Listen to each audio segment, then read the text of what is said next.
Hey folks, it's the 20th of December, and you know what that means?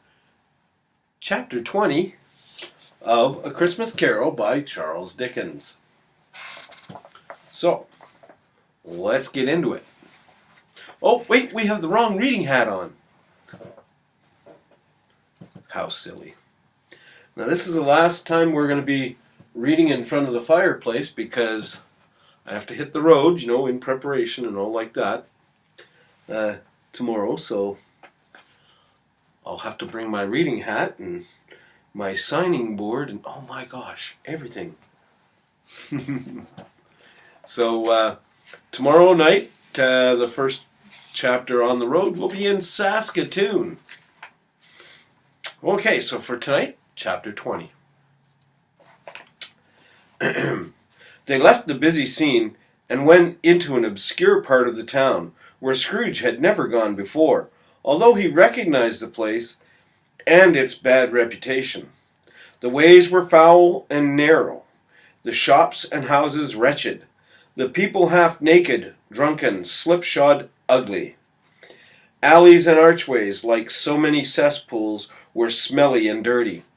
The whole place reeked with crime, with filth and misery.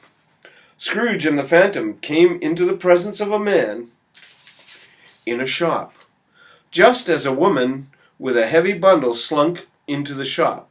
But she had scarcely entered when another woman, similarly laden, came in too, and she was closely followed by a man in faded black, who was no less startled by the sight of them than they had been upon the recognition of each other.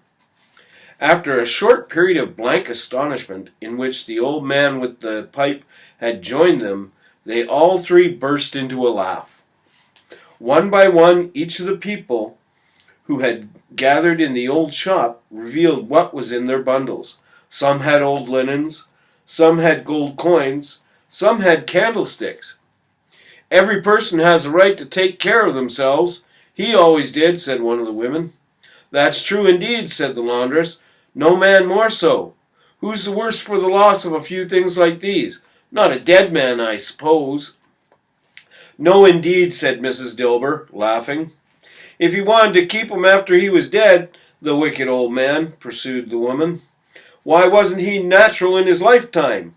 If he had been, he'd have had somebody to look after him when he was struck with death, instead of lying gasping out his last there, alone by himself."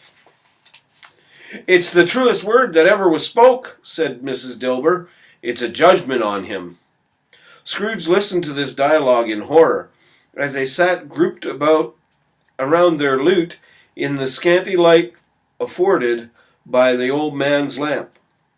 He viewed them with a detestation and disgust which could hardly have been greater had they been obscene demons marketing the corpse themselves. "Ha ha," laughed the same woman, when old Joe produced a flannel bag with money in it. "This is the end of it, you see. He frightened every one away from him when he was alive, to profit us when he was dead. Ha ha ha." "Spirit," said Scrooge, shuddering from head to foot. I see. The case of this unhappy man might be my own.